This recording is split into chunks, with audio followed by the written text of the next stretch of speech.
Começando a conversa de redação com a participação do Eduardo Costa, do Júnior Moreira, da Rita Mundim e do economista, nossa colunista aqui de economia no Jornal da Itatiaia, e do sociólogo, professor da PUC Minas, doutor em sociologia, Luiz Flávio Sapori. Você, ouvinte de Itatiaia, também pode participar pelo WhatsApp 99996-7074. Você manda pra gente a mensagem de texto com a sua opinião. Não esquece de colocar o seu nome e o bairro de onde você está falando. Novo cangaço ataca novamente e provoca terror em Brumadinho. Eduardo Costa, tentativa de explosão de banco, confronto com a polícia, reféns e 3 bandidos mortos. Bom dia pra você. Bom dia e um abraço a todo mundo. Sextou. Olha, Brumadinho não merecia, né? Brumadinho não merece sofrer mais pelos próximos 100 anos. Já sofreu muito. Ocorre que nós temos uma polícia boa e a gente não pode se cansar de dizer isso. Polícia que tem inteligência e que por isso mesmo consegue prever muitas vezes e se antecipar. O resultado não é dos mais agradáveis, tem gente morta, gente ferida, tem gente assustada, mas menos mal. Um outro recado foi dado. Aqui não, Pica-Pau, aqui é Minas Gerais. Nesse estado, esse tal de novo cangaço já deu. Parabéns para todos os envolvidos e que Brumadinho tenha mais paz no fim de semana. E a opinião do sociólogo Luiz Flávio Sapori. Bom dia para você, Sapori. Bom dia, Eustáquio, Júnior, Eduardo, Rita, ouvintes da Itatiaia. Eu destacaria 3 aspectos nesse fato, Eustáquio. Primeiro, o novo cangaço, pessoal, né, da Itatiaia que está nos ouvindo. O novo cangaço é uma modalidade criminosa que cresceu muito no Brasil nos últimos 15 anos. E Júnior Moreira está muito relacionado a quadrilhas exclusivamente montadas para isso, né? Para esse tipo de alvo, né? Pro roubo. Na verdade não é roubo, é um furto a bancos, né? De uma maneira bastante sofisticada, com armamento pesado. Muitas dessas quadrilhas, elas são montadas e desestruturadas logo depois do crime. Muitas delas são terceirizadas do armamento, de quem leva os explosivos. Então há muita diversidade na maneira de estruturação dessas quadrilhas. Isso acontece no Brasil inteiro, né? É um fenômeno, infelizmente, nacional, Júnior Moreira. No interior, porque o dinheiro passou a circular mais no interior do Brasil, em função, né, do crescimento da economia. Então, mais cedo ou mais tarde, essas quadrilhas, elas voltam a atuar à medida que a polícia as reprime. O segundo aspecto que me parece interessante é que, depois de 4 meses, 5 meses de relativa tranquilidade da segurança pública em Minas Gerais, nós estamos assistindo, testemunhando, né? Um retorno desses crimes graves, dessas ocorrências. Eu tenho dito, Júnior Moreira, que está muito relacionado a uma retomada do crime, né? Depois do isolamento social, pelo menos dessa fase mais crítica da pandemia.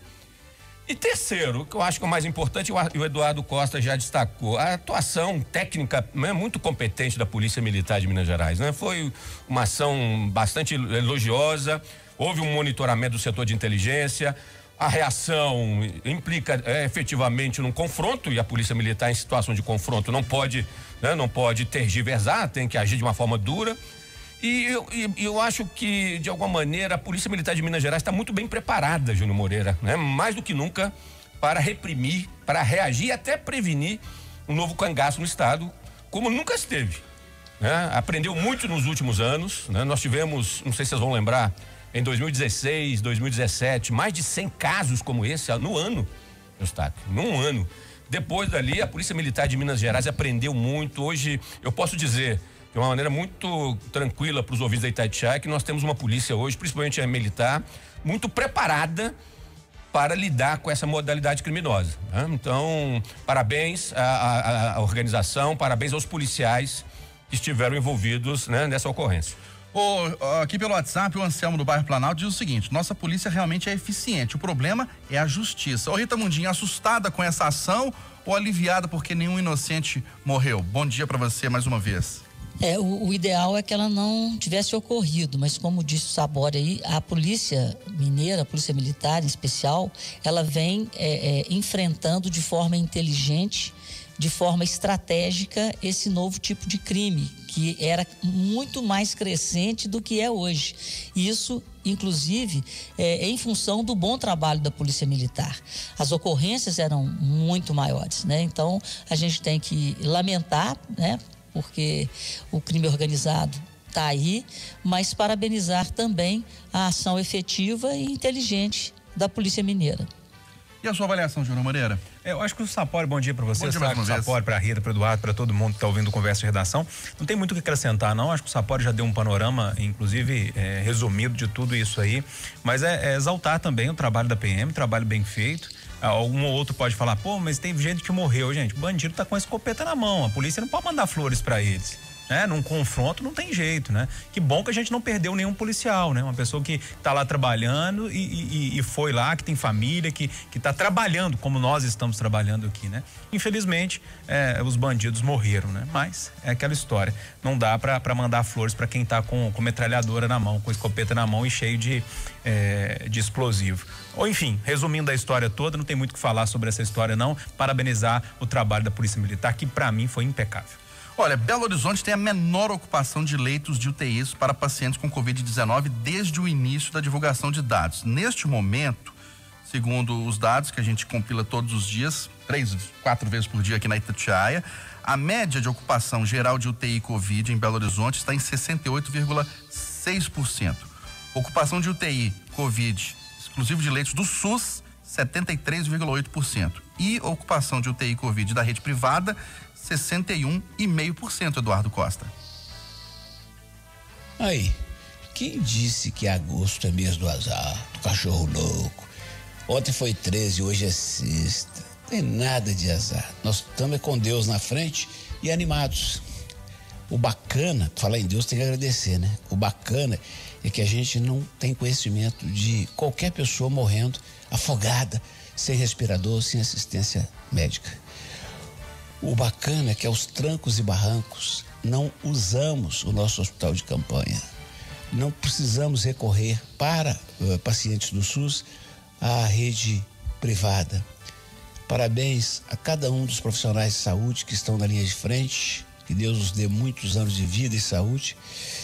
E que seja mais um exemplo para os nossos governantes, para os nossos políticos, parlamentares, do quanto a saúde tem que ser prestigiada.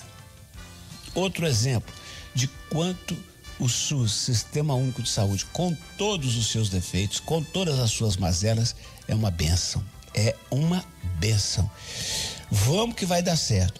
Eu não acredito em segunda onda, mas se ela vier, já terá vacina. Essa primeira, vencemos. É só continuar com juízo, com máscara, com distanciamento e com juízo. Mais aliviado, Júnior Moreira? Sim, Eustáquio. Cada dia que passa eu tô mais aliviado. Eu que estava muito apavorado no início da pandemia, com muito medo de tudo que estava caminhando, como é que as coisas estavam acontecendo, né? E o trabalho foi muito bem feito, né? Tanto aqui em Belo Horizonte como no estado como um todo. Pelo menos até agora a gente vê um trabalho bem feito. A fila de pessoas para UTI diminuindo, né? A capacidade, então, das nossas unidades hospitalares crescendo, né? Porque está diminuindo o número de pessoas internadas. Ou seja, é uma coisa que eu não imaginava que ia ser tão rápido, não. Estou surpreendido, muito feliz, né? Com isso tudo. Do jeito que está caminhando, a semana que vem, acredito que a prefeitura deve sim começar a liberar os bares aqui em Belo Horizonte. Nos bastidores já se fala muito nisso. Que na semana que vem algo deve acontecer nesse tipo. E eu ainda fico com aquela situação, sabe? Eustáquio, Sapori, Rita, Eduardo, ouvintes do Conversa de Redação. Acho que com os números que a gente tem hoje, dava para abrir o comércio no sábado, sabe? Mais um diazinho. Sábado é importante para as vendas, muitos comerciantes. Outro dia eu citei isso aqui, se não me falha a memória, na segunda-feira, e muitos comerciantes me mandaram mensagem, Júnior, é isso mesmo, a nossa reivindicação é essa, tomara que a prefeitura ouça essa reivindicação e abra no sábado, né? Pelo menos de manhã ali, para dar um movimento, as pessoas venderem e tentar recuperar um pouquinho a economia aqui de Belo Horizonte. Mas estou feliz demais, estou comemorando. Tá aliviado, Sapori? Os números são bons, a notícia é boa, né? Positiva, né, Júnior Moreira? Apesar do jeitinho que a Secretaria Municipal de Saúde deu, né, em relação ao indicador dos leitos de UTI, incorporando os leitos, né, do sistema privado, dos hospitais privados, mas mesmo assim, os dados que eu estava acompanhando, significa o saldo de leitos públicos, né, destinados à UTI, né, para Covid, são 73% de ocupação. Então é um dos patamares, os menores patamares, né, das últimas semanas, dos últimos meses. Eu corroboro o que o Júnior Moreira disse, Eustáquio, é a hora da prefeitura, inclusive, acelerar, né, a fase 2, a terceira fase da flexibilização. A expectativa é que então que são os bares, os restaurantes também possam ser abertos, as academias, né, de alguma maneira também devem estar na expectativa, né, Júnior Moreira, dessa possibilidade. E concordo com o Júnior Moreira, acho que o sábado, acho que já é momento da prefeitura considerar a possibilidade, né, do sábado estar aberto ao comércio. Belo Horizonte pode caminhar, né, nas próximas semanas, numa flexibilização mais constante, mais decisiva e mais audaciosa. Só uma parte, Sapori, eu acho que uma coisa que eu preciso dizer que eu não disse na minha fala anterior, só precisa ter muito cuidado, né? Tem que ser muito, muito cuidadoso isso tudo para não errar a mão, né? Pra gente não voltar a ter uma explosão de casos. Mas do jeito que tá legal, né? Concordo, você tem razão, Júnior. Você tá otimista, Rita Mundim, que estamos aí num caminho sem volta para a volta da normalidade, gradual, mas essa volta? É da nova normalidade, né? Mas eu acho que chama atenção, inclusive foi parte do meu comentário hoje pela manhã, o que nós estamos vendo hoje na Europa é aquele negócio, eu sou você amanhã. O grande problema que está acontecendo lá é o problema dos mais jovens, né?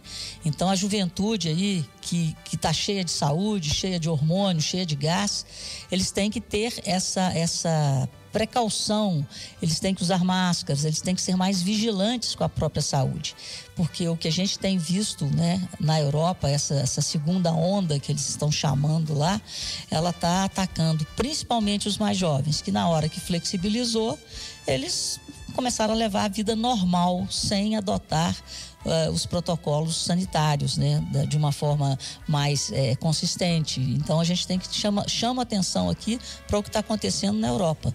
Então já é um fato, né? A população mais jovem na Holanda, na Alemanha, né, na própria Itália, no Reino Unido, é a que vem sendo mais acometida nessa segunda onda de contaminação. Rita Mundim, novo levantamento do Datafolha aponta que o presidente Jair Bolsonaro tem a melhor avaliação desde o início do mandato. Pois é, ele até saiu da lanterna, né, de pior presidente avaliado, entregou ela de novo pro Fernando Collor, e isso eu acho que tem uma ligação direta com o auxílio emergencial, e isso é muito triste, porque a gente vê também que a gente vê crescer, né, aquela ala desenvolvimentista que gasta sem juízo. E nós não podemos cometer o mesmo erro no intervalo tão curto de tempo. E eu acho que se houver essa insistência em furar o teto dos gastos, vamos pegar 20 bilhões, vamos pegar 5 bilhões ali, isso... Eu não sei, a Dilma chamaram de pedalada, vão dar um nome, e eu acho que o presidente Jair Bolsonaro, se ele for motivado, né, por esse populismo, por esse imediatismo eleitoral, ele pode inclusive dar uma escorregada e sofrer um processo de impeachment. Então a gente tem que ter muito juízo e continuar firme na busca do equilíbrio fiscal. Existe a lei e ela tem que ser respeitada. E esse crescimento dele tem a ver com esse uso do dinheiro público numa rede emergencial, que foi necessário, é necessária, mas tem que dar lugar a uma política pública como o renda mínima, que está sendo costurado pelo governo, e a gente voltar para o equilíbrio fiscal, para o Estado ter condições de investir e produzir bons serviços públicos de qualidade, e a gente não cair na esparrela que nós caímos no segundo mandato de Dilma Rousseff. E aí, Sapori, a sua avaliação, te surpreende esse resultado ou já era esperado? Num certo sentido esperado, porque houve uma mudança clara de postura do presidente, né, nos últimos 2 meses. Vamos lembrar que os meses de maio e junho foram terríveis, o confronto político, institucional, nós tivemos à beira de uma ruptura institucional, né, nesse período. O presidente amadureceu, o presidente parou de falar diariamente ali naquele cercadinho, na porta do Palácio do Planalto. Aquilo ali era uma tragédia, aquilo estava provocando uma instabilidade política enorme. O presidente então está mais cauteloso, medindo mais as palavras, mostra mais maturidade no relacionamento com o Congresso.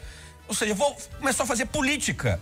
Política no bom sentido do termo, política com P maiúsculo, né? Política conversando com os parlamentares, negociando com os partidos políticos. E quando eu falo negociar, não é negociar, fazer negociata, é acordos.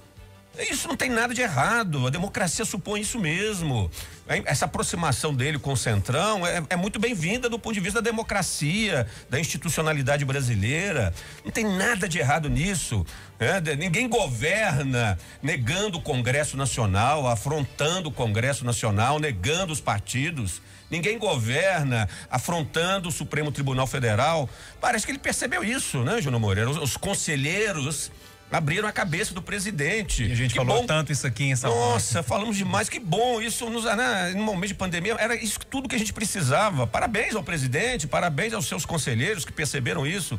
E concordo com a Rita. O auxílio emergencial tem sido decisivo, né, para que ele conquiste essa maior legitimidade.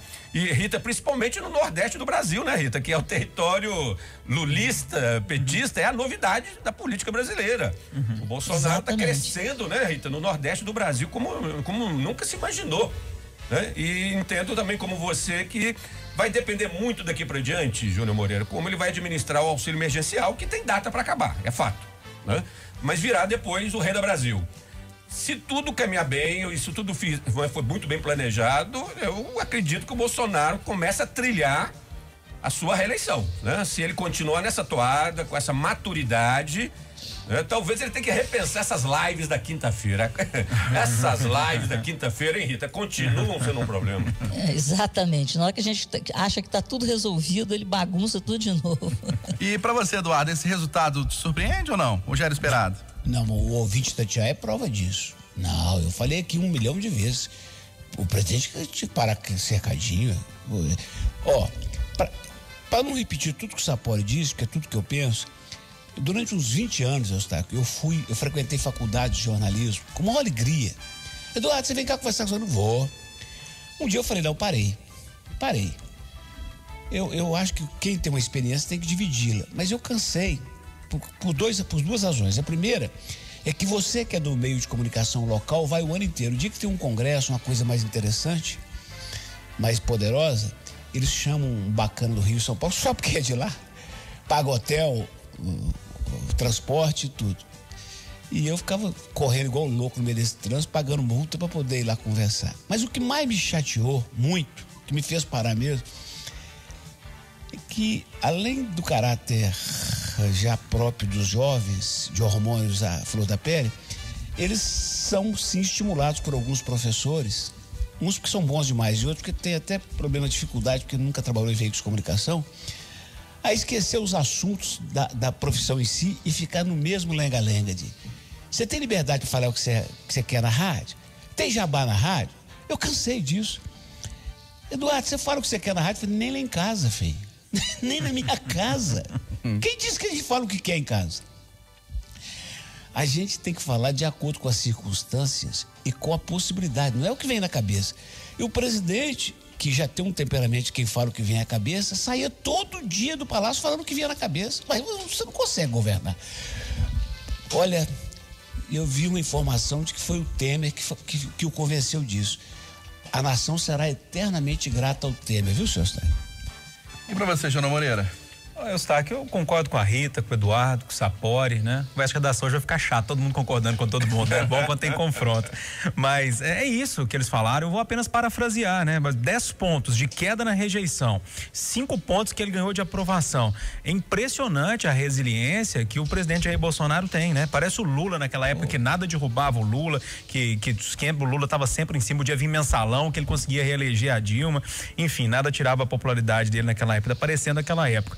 Agora, olha, o Bolsonaro resistiu à pandemia, à saída do Mandetta, à artilharia pesada do Moro, que saiu atirando para todo lado, né? O caso Queiroz também vem resistindo, ou seja, e ganhando popularidade, né? Agora, não resta dúvida que o auxílio emergencial, que essas questões envolvendo o dinheiro que está chegando na mão do povo, né? Da pessoa carente, isso ajuda. E também o presidente agora está mais amável, né? Tá paz e amor. Eu lembro do Sapori um dia que não conhece a redação, falou assim, será que o Bolsonaro agora vai ser o Bolsonaro paz e amor, né? Bolsonarinho. Bolsonarinho, paz e amor. E é isso, né? Ele aprendeu, acho que amadureceu. Lógico que tem um marco ali do caso Queiroz, que ele deu uma afastada. E isso foi muito bom pro presidente Bolsonaro. Isso é bom pro Brasil, né? Agora, o único problema disso tudo é a questão que a Rita pontuou muito bem, né? Quando ele flerta com essa popularidade fácil por meio do auxílio emergencial, esses flertes em tentar furar o teto de gastos, aí esse flerte é um problema. Porque o que é remédio hoje, agora, nesse momento, pode ser veneno amanhã. Então tem que ter muito cuidado. Eustáquio, Sim. eu preciso falar uma coisa. Eu já falei isso aqui várias vezes. Todo mundo xinga, fala mal de político, principalmente Congresso Nacional. Mas o meu sentimento, eu não sou expert em política, nem acompanho o bastidor, o meu sentimento é de que os dois líderes do Congresso ajudam muito esse governo. Ajudam muito o país, respeitando o governo. O Alcolumbre é bom, mas tem um cara que muita gente malha, que eu acho que ajuda demais na pacificação de Brasília, no entendimento, é o Rodrigo Maia. Ontem, por exemplo, anteontem, ele passou essa semana apagando o fogo do Guedes com o resto do governo. E ontem ele insistiu naquilo que nós estamos falando todo dia aqui. Ele falou: presidente, manda a reforma administrativa que nós vamos aprovar. E ainda disse uma outra coisa que é importantíssima para acalmar os servidores públicos, que pensam que a gente está contra isso. Ele falou assim: a reforma não vai atingir quem já está, mas nós precisamos reformar o Brasil. Gente, eu acho que isso é a coisa mais urgente do mundo. E que bom que o presidente da Câmara está do lado do ministro da Economia e chamando a atenção do presidente para fazer isso. Eu acho sensacional. Olha, Bolsonaro admite que há discussões do governo para furar o teto de gastos. Regra criada na época do governo Michel Temer, para evitar o aumento das despesas públicas. Vamos ouvir a palavra do presidente Jair Bolsonaro. A ideia de furar o teto existe, o pessoal debate. Qual o problema? Presidente, na pandemia, né, nós temos a PEC de guerra. Nós já furamos o teto em mais ou menos 700 bilhões de reais. Dá para furar mais 20? Eu falei: qual a justificativa? Se for para vírus, não tem problema nenhum. Mas entendemos que água, por exemplo, é para essa mesma finalidade. A gente pergunta: e daí? Já gastamos 700 bilhões, vão gastar mais 20 bilhões ou não? Não, né, Rita Mundim? Furar teto de gastos, não, né? Não, de jeito nenhum. Agora, aí você vê, né, voltando no que o Sapori falou, a rejeição do Bolsonaro no Nordeste caiu de 52% para 35%. É nisso que ele está de olho. Aí vem pelo que parece, né, o Ministério da Infraestrutura, com o Tarcísio de Freitas querendo dinheiro para mais obra, né? E chega o Roberto Marinho, lá do Desenvolvimento. Então, parece que são esses dois que estão fazendo essa pressão para vamos pegar um dinheirinho aqui, já que já pegamos 700, mas 700 foi para uma finalidade definida num orçamento de guerra muito bem criado, no entendimento entre o próprio Rodrigo Maia, na época que deu a ideia, e o Paulo Guedes. Então, a guerra está aqui. Agora, no dia a dia, nós temos que fazer o para casa e retomar o equilíbrio fiscal. Isso tem um custo político? Tem, mas isso é uma política de Estado e não uma ação de governo que quer ganhar a próxima eleição. Então, a gente tem que focar nas políticas de Estado. O que nós vamos construir para as próximas gerações. Então, nós temos que entregar um país com a taxa de juros sob controle, com a inflação sob controle e com o câmbio justo. Então, se a gente vai para essa gastança desenfreada, nós vamos perder os fundamentos que são o diferencial do Brasil na volta da pandemia. O Brasil nunca teve uma condição tão boa, estruturalmente falando, para sair da crise, porque ele virou a chave do país da agiotagem, do país da taxa de juros na lua, para o país da produção. Olha o que está acontecendo no mercado de capitais, aonde as empresas brasileiras, as médias e grandes empresas brasileiras, as médias estão virando grandes.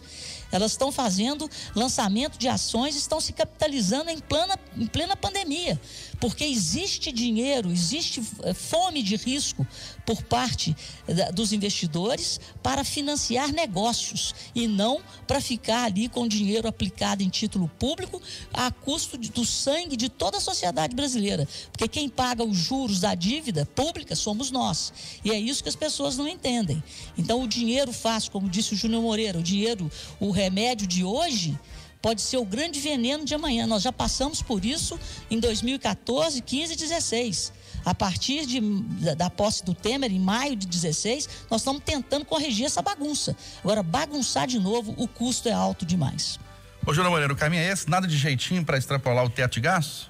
Eustáquio, esse teto de gasto é muito polêmico, né? Mas nesse momento não dá para fazer isso, né? Não dá para furar esse teto. É o que a Rita acabou de falar, não tem jeito. Agora, o Bolsonaro não é liberal, nem aqui, nem na China, né? Nem na China comunista o Bolsonaro é liberal. Num dia faz um teatro, né, junto com os presidentes do Congresso, da Câmara e do Senado, no outro dia já deixa escapar na hora que tá mais natural, que talvez podemos furar o teto de gastos, né? E aí o Guedes já falou, se furar o teto de gastos, ele coloca a pastinha debaixo do braço e vai embora. Aí que tá o problema do governo Bolsonaro. Não sei, vamos ver quem tem mais força nessa história, se um vai conseguir convencer o outro, mas por enquanto acho que o Guedes tá mais forte lá ainda.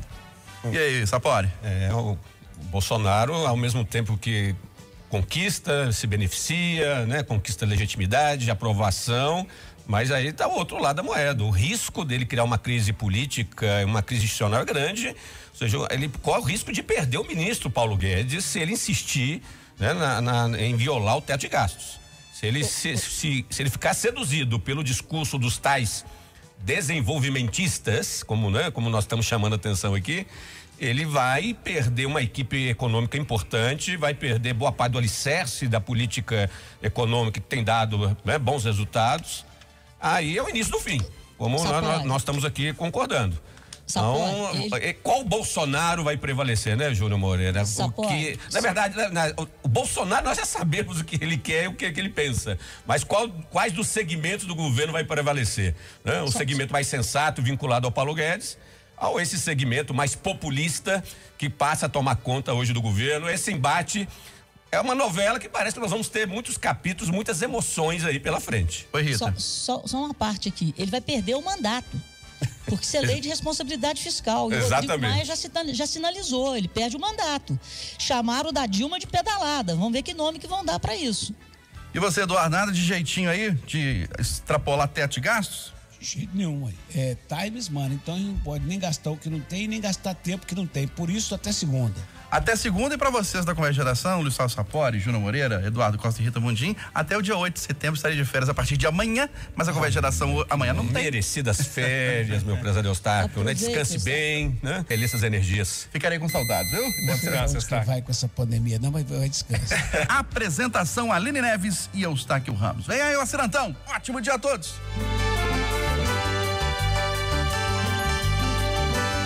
Jornal